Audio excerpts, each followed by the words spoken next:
Hello, welcome back to Toffee Blues, your source for all things Everton. I'm James Pendleton. I'm joined by Maz off of Seagull Social. We're here to talk about the game on Monday night. How you doing, Maz?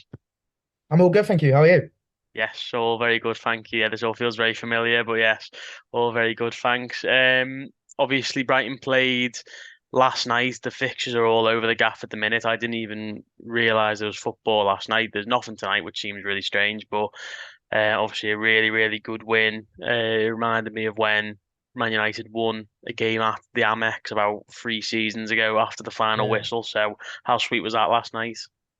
Oh, it was amazing. Yeah, I think I was lockdown times, so awful times all round, really. But yeah, no, it was lovely, especially after the FA Cup semi-final defeat as well against them in a penalty shootout. So it was quite poetic that we actually scored a penalty as well in the 99th minute. It was an incredible night. The atmosphere was rocking. I thought we absolutely played them off the park in the second half. Thought first half they were it was quite an even game and they might have edged it possibly. But then second half, we absolutely ran the show, and it was the least we deserved, really. Yeah, very good. I mean, I didn't actually watch the game. I only watched the last sort of 10 minutes, which was, or maybe the last 15 actually, because quite a lot of added time. But Yeah, from everything I read, it seemed like Brighton played very well, and United might have done well to get a point. So, we'll just dive straight in. Obviously, want to get sort of your opinions on Brighton. I can't say I've watched sort of that many full 90 minutes of Brighton this season. Trying not to watch too much Premier League football where I can help it. And only try and think of the games I have seen, but there are only a few. So, I mean, what are your thoughts on Brighton this season? Because again, from what I have seen, they've been really good to watch. yeah. I think we've just been revolutionised under De Zerbi. I think obviously Potter put down some incredible foundations in the way in the style of play, the players that were brought in, the system, just everything about the club and the foundations of the club was in a really good place. But I think De Zerbi's elevated it to that next level. It's so easy to come in and that this sort of narrative at the moment with fans is that, oh, De Zerbi's inherited this team, he's inherited the system, he's not really done much. But I think that's couldn't be further from the truth. I think he's really elevated this team, and you just got to look at the way we play from the back. We take risks. I think yesterday against Man United, you could see just from playing from some Steele through to Webster and Dunk, who are our centre backs, just that wanting to make those short passes rather than just lumping up the top, which we used to do back when we first got promoted with Glenn Murray and players like that. We didn't really have a team where we could play out from the back.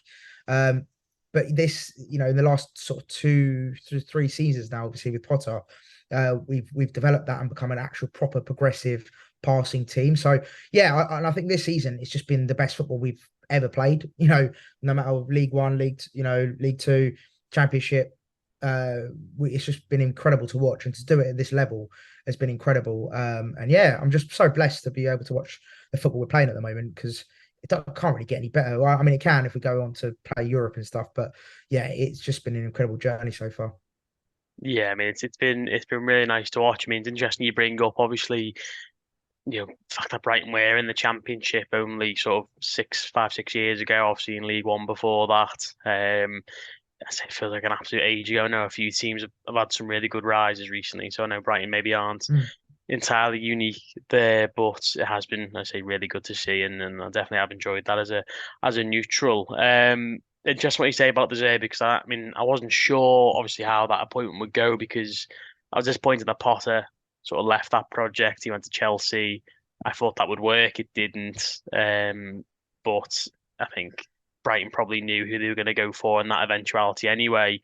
Um, and I say I thought De Zerbi when he was at Sassuolo looked excellent, had a really good team there, played some lovely football. Maybe he weren't obviously challenging quite this high in Serie A, but he's been excellent so far. What have your thoughts been on his reign, would you say? Yeah, like I say, just the fact that he's elevated our play to a different level from where Potter had it, and again, it's funny this narrative of when we lost Ben White, Kukurea, Basuma at the beginning of the season, as well as Potter, as well as our director of football, as well as all our backroom staff, basically got gutted from top to bottom. Apart from Tony Bloom, who's been that, basically made everything happen. Um, it's just been funny to see the progress we've made since then. And under De Zerbi, I think, yeah, like I say, it's just been incredible how he's got us playing. And I think his mentality as well is different. Just after the game, I think it was against Forest.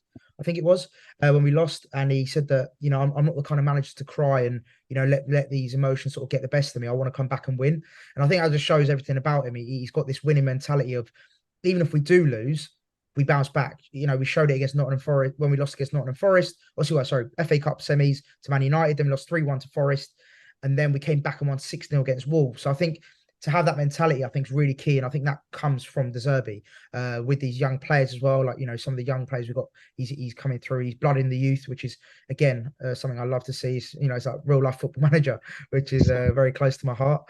And yeah, it's just incredible to see him blood in the youth and playing exciting football, and also defensively, as good as we look going forward, we're also very solid at the back as well. So it's just been amazing to see how he's developed this team and made us a real force in the Premier League against any side. Yeah, absolutely. I mean, I'm delighted you mentioned Football Manager there. I know it's not much. It didn't maybe won't have much value to the viewer, but I've got my own Football Manager Brighton save on Oh, like a amazing. network save where you play with your mates. And I Mm, got very, very lucky. I got Brighton, and we're about 10 games in or something like that. I'm top of the Premier League, which I think is testament to how really good this team is. There was yeah. players there. I mean, I'd never heard of, is it Facundo Buonanotte? Is that right? Yeah. Yeah, that's correct. Never, Yeah, never heard of him before. I was familiar with some of the other young players. I can see Chelsea playing a lot at the minute.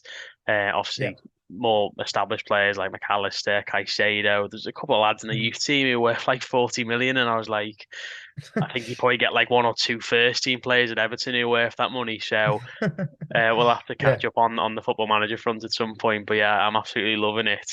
What I'm not loving at the minute though is unfortunately Everton. It feels like it was strange really because we didn't play Brighton until after the World Cup break. So, but Mm. then again, it also feels like a lifetime since we played them right at the start of January. What have your thoughts been on Everton this season? Because it's been, well, I mean, they're a polar opposite club, really. I think as far as many things are concerned. Yeah, it's interesting because we did our preview earlier today as well this morning, on Everton, and obviously I've done a bit of background because again, I'll put my hands up. I don't, but I noticed that you guys were the lowest scorers in the Premier League, which I thought was quite a mad stat. I think you're bottom of the goal scoring charts. And I think you're up there as well in terms of conceding as well. So I think it's been one of those seasons for you guys where you've just been misfiring and also conceding. And I don't really know what it's down to be honest, because obviously when I saw Sean Dyche come in, I thought, right, he can come in and really settle things and get you guys out of trouble. But it seems to have just sort of got worse, unfortunately, for you guys. And I actually quite like Everton. I think it'll be a big shame if you do get relegated, because I think you're the size of the club, what you bring to the Premier League, some of the players you've got, on their day can play good football. It just hasn't happened this season for whatever reason. Obviously, you've got much better insight than I do, but I've been seeing some grumblings as well from Everton fans about Sean Dyche as well, about his substitutions or lack of, and when he makes them, and obviously playing his mates, so to speak, in Michael Keane at centre half. So yeah, it's an interesting one to look at from afar, because you always expect Everton to be not in and amongst it, so to speak, but never in danger of getting relegated. So it's a real strange one from a neutral perspective, Everton this season. But yeah, it's a weird one. I'll be honest with you. I do look at this game as a must win, just because of our ambitions, not purely down to you guys, just because of where we are and what we're fighting for now right now.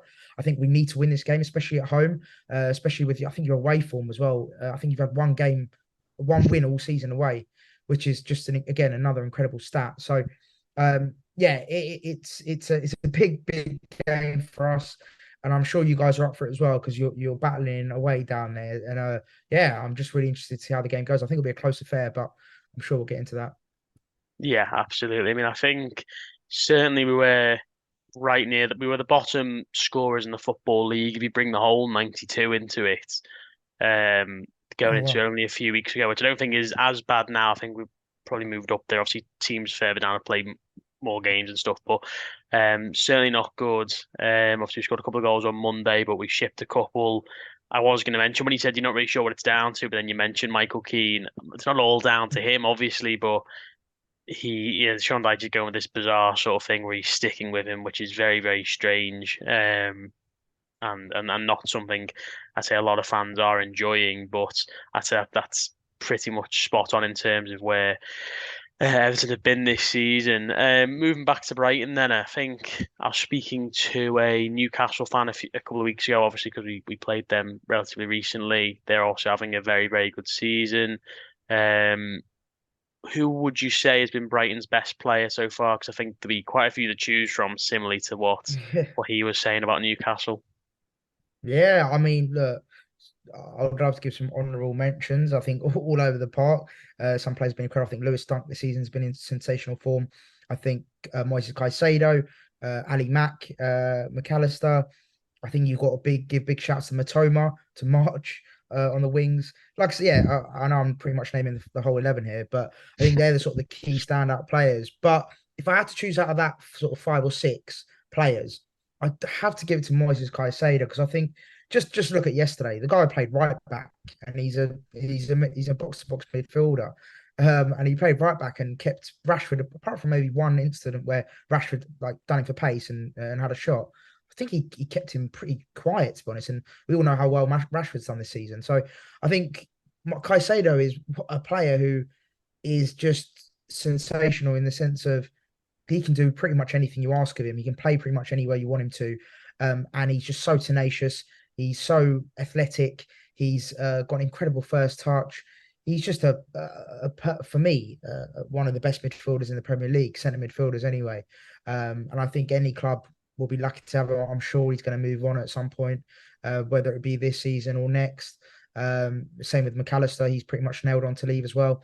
So yeah, I think Moises Caicedo for me is that guy. He is him. And I think especially if there's going to be a centre midfield battle, I know is it Anana you guys have got? Is it? Yeah, yeah, yeah. Yeah, I like him. I don't know how well he's been playing recently, but from what I've seen him in this season, I quite like him when on his day. He's a very good centre midfielder. So if depending on what formation we play, because there's a big sort of debate around what we're going to play, who's injured, who's not.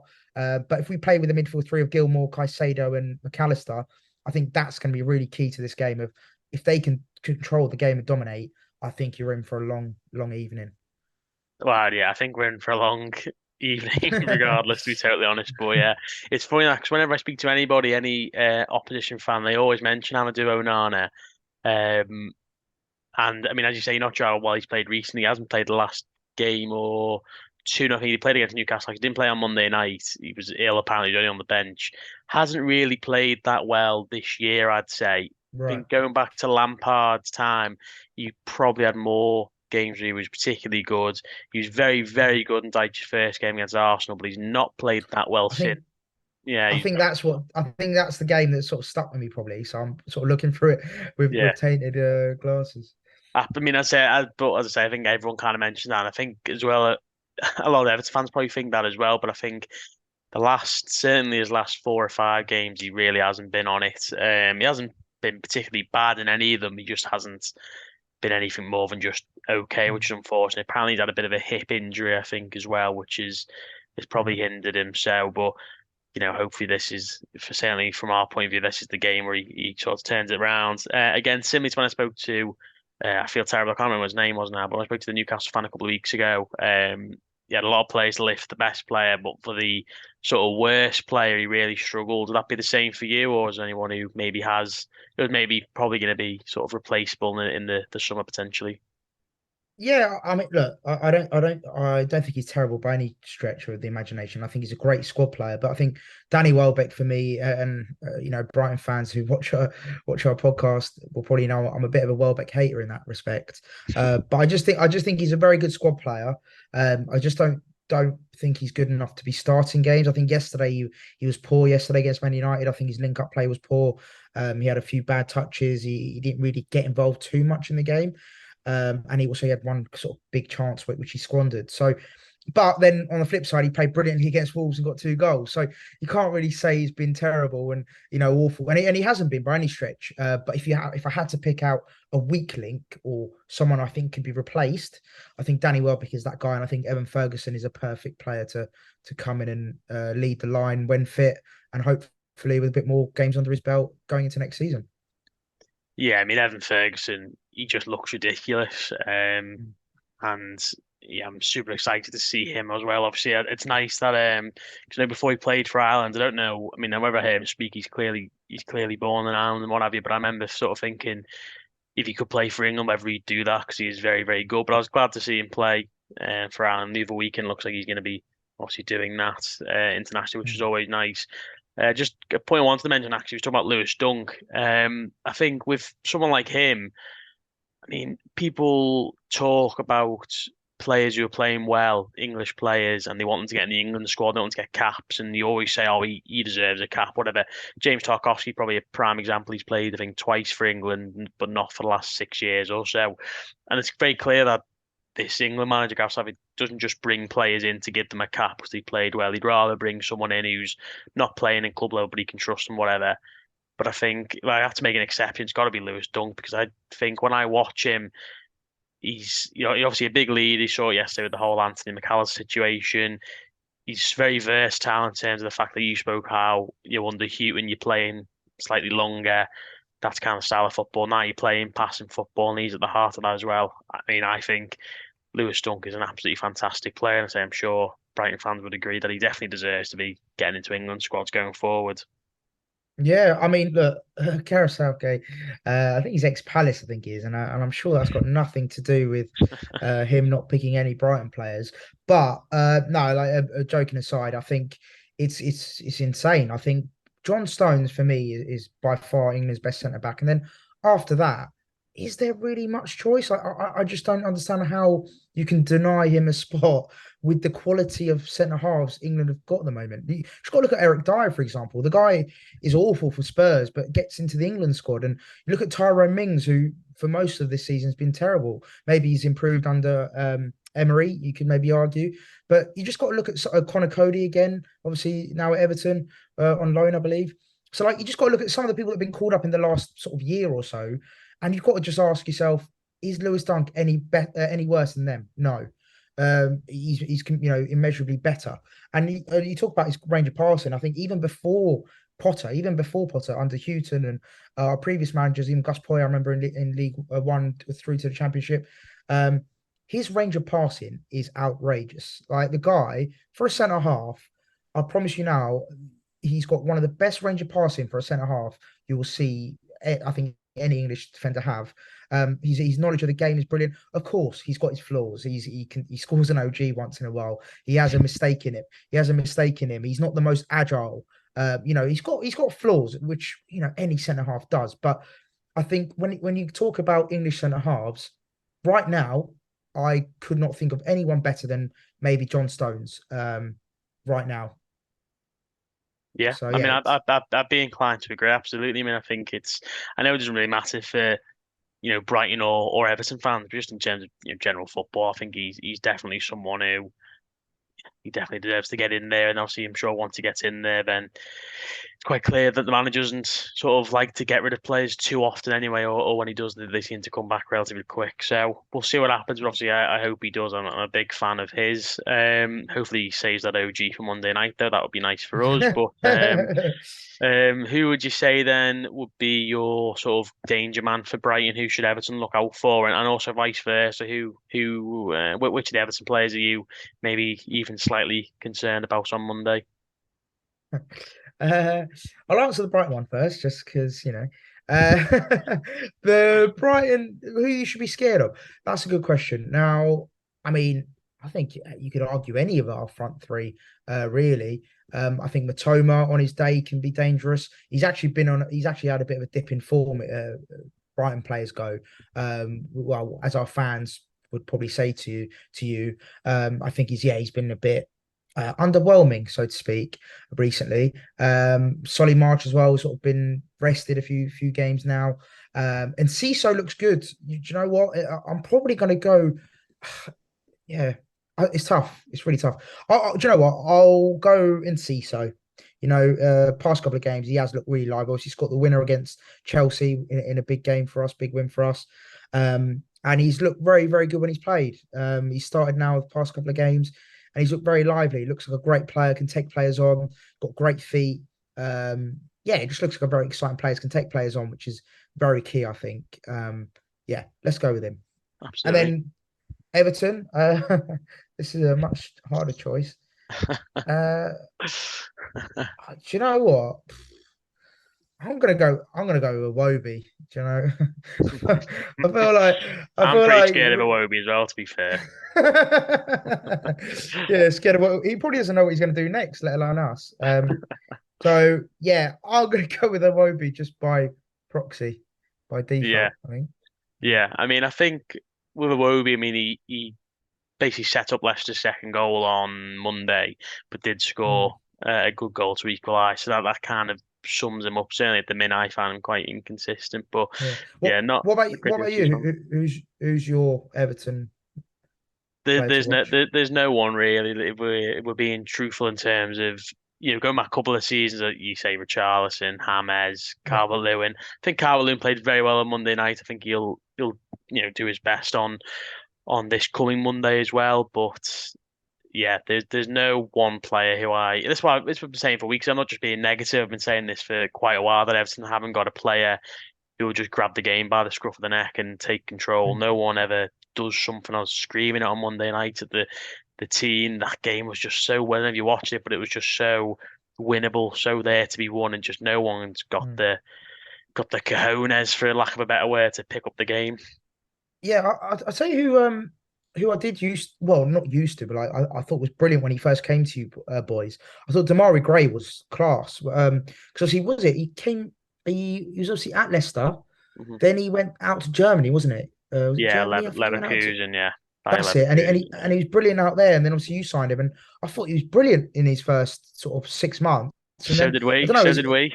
is he tipped in form? Like what's happened with Damari Gray? Well, I mean, I think he actually scored against Brighton, didn't he? Right at the start of That's it. last Yeah. season. I think we won it, which was probably our best win for the first sort of 8 months of that season or whatever.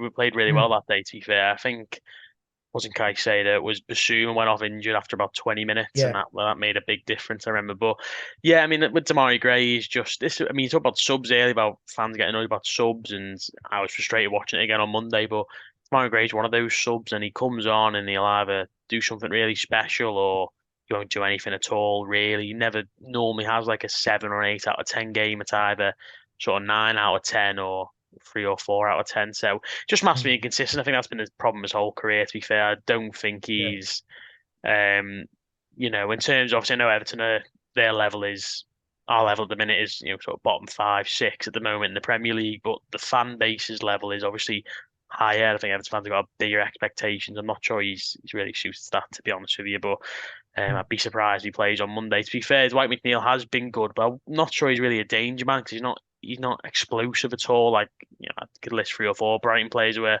quite explosive and I think could make a difference in that way. But I'd say going back to, I think, being fairer, I think Dwight McNeil's probably Everton's danger man, if you like, but we'll see how that plays out. Just finally, then, last couple of questions. Madeline, talking about Brighton's team, so much depth, still got some important games coming up. Was really surprised because I was actually I went to watch Crew last weekend. They played Swindon, mm. and that's when Brighton were playing Wolves. And I checked the score at half time. It was like, was it 4-0 at half Yeah. time? I was 4-0, like, yeah. I couldn't believe what I was seeing. And I looked at the team and I was like, this is like Dennis Undav played. I know he's got a couple of goals. He came from Saint Gilloise, didn't he? There's no Yep. Matoma. Danny Welbeck, obviously plays, you say. Pascal Gross got a couple of goals. He's played at fullback as well, as you mentioned. It was a bizarre Mhm. team, but what do you see him going for Monday night? Because again, Billy Gilmore, really pleased to see him back in the team. Actually, I Yep. thought he'd been forgotten about a little bit, but nice to see him playing. What do you think is going to be sort of the likely lineup for Brighton? Will it be closer to last night, or maybe even closer to last weekend? So it all depends on fitness, to be honest with you. So obviously Joel Veltman was out, what is out, hence why we had to play Caicedo at right back.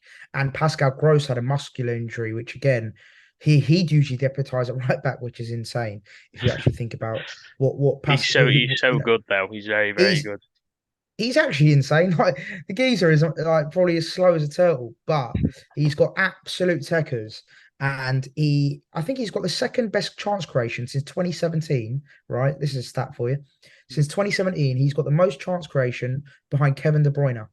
So for Right, the yeah. last 4 or 5 years, he's just behind Kevin De Bruyne in chance creation, which is insane. He's very good. Considering Yeah, considering he plays all over the place, all over the pitch. So weirdly, he deputises at right back. Obviously, he was out, so then Caicedo had to deputise at right back. So yeah, it all just depends on fitness, mate, and on injuries. To be honest with you, but let's say Joel Beckman is out and Pascal Gross isn't fit. Yeah, most likely Caicedo at right back, Dunk, Webster, Estepinian, Steele goal. And then hopefully, well, obviously now the Caicedo is not in the midfield three, probably looking at Gilmore, McAllister, probably Buonanotte, and then you'll have Matoma, Inkiso, and probably March on the right again, depending on his fitness levels and how fit he is. March on the right, and then Welbeck and or Ferguson up top, or even Dennis Undav, maybe. You don't know. You never know with De Zerbi. He's the most, uh, you know, what's the word I'm looking for? Uh, he's basically Just done. inconsistent, just Yeah, changing the team a yeah, bit. Yeah, yeah, he loves it. He loves changing the team, which and I fully back him now. There was a point where I was a bit like against Wolves was a prime example. When I saw the team sheet, I was like, "What is going on?" Like he's made about 7 changes, and yeah. it's a big game against Wolves. We need to win this. And fair play to him. He got every single decision right. Undav scored two. Gross scored two. Welbeck scored two. It was just incredible to see what he was doing. So yeah, look, your guess is good as mine. My predicted lineup is probably the same as yesterday, probably, with maybe the exception of Ferguson if he's fit. But yeah, we'll see.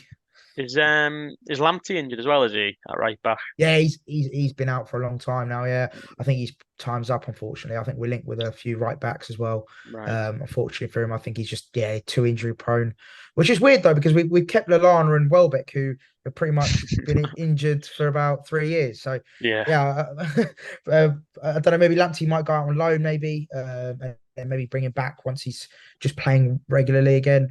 It'd be a great shame because when he first joined us, he was incredible. I remember he was linked with like every club under the sun Mhm. when he first joined us for the first 6 months. But then, yeah, unfortunately, he's just been injury ridden since then, really. And is it likely that Ferguson will be injured? Because didn't he get injured against Chelsea, or could he be back? Yeah, I think he rolled his ankle. I doubt he'll be back, to be honest. Um, I mean, I hope he's on the bench at least. Maybe gets a run out, maybe last 10 minutes, 15 minutes. But I think most likely he definitely won't start, but maybe on the bench potentially. Right. Very good. Very good. Just finally on the game, Mars, what would be your score prediction? I don't know if I've got any of these right, but Okay. worthwhile having a go anyway. Yeah, yeah. So yeah, like I said, we did our predictions earlier. I went for a 2-1. I think it's going to be a tough game. I think with everything on the line, you guys have got so much to play for. So do we. I think it's going to be an extremely tight game. It's going to be nerve-wracking. It's going to be, I think, a tight game. I'm going to go 2-1 Brighton.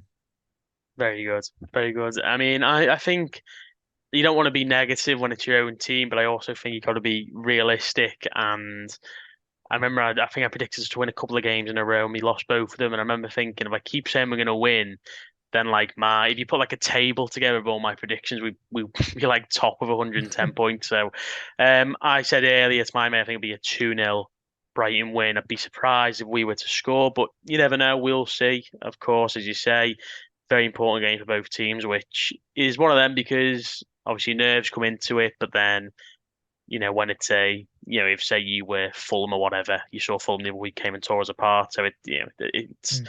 very difficult to predict. We just finished on the last couple of questions then. We're asking everyone who do you think is going to win the league? I think this is getting clearer and clearer every week, but who do you think will win it in the end? Yeah, Man City. Erling Haaland FC, I think, are going to win Yeah, it. I think so. Yeah, I mean, I'm not sure if I've said Arsenal at any point, but you just can't back against them, can you? They look ridiculous. We have to play them still, which is obviously a bit unfortunate, but Yeah, so we'll do see how we we. get on. Yeah. Oh, do you? Yeah. All right. Okay. Yeah, That'll be we got a those. We funny enough, we've actually got to play City and Arsenal, so we could oh, have a big really? say. We could have a big say in the Premier League title run. But I mean, yeah, I think Man City are just ridiculous at the moment. I think they'll win the treble. To be honest with you, I think Mm. they'll do United in the final, and I think they'll beat Madrid in the semis and go on to win it. Absolutely, yeah, it's very possible for sure. And then just finally, always on a random question, I asked this to the Newcastle fan the other week, and he's also a Northerner, so that was interesting. But be interested to get your view. What is your go-to takeaway order? Unreal, great question. That mine is probably Chinese, to be honest with you. If I had to, I love Chinese, I love Asian food. So yeah, Chinese, a nice Chinese. Uh, what did I get? I'd get egg fried rice, a bit of what do you call it? Hong Kong style chicken, sweet and Oh yeah, sour. Yeah, and then I'd get oh, chicken satay. Get chicken satay for yeah, starter, and then some spring rolls as well. Lovely job. absolutely, And perfect, excellent stuff. a nice cold can of Coke as well. Yes, absolutely. I think I also went for Chinese. To be fair, I mean, I do enjoy a couple of different ones with Chinese. You can't Yeah. beat it. I don't know if you've seen on Have you, Twitter this I week was all the stuff I talking was of just it. about Yeah, yeah, I was just about to say that we've been getting absolute pelters online from the Americans saying that we don't know what an actual Chinese is, and I love this is a proper Chinese, mate. yeah, So all you Americans, if you're watching, you're the ones absolutely. in the wrong.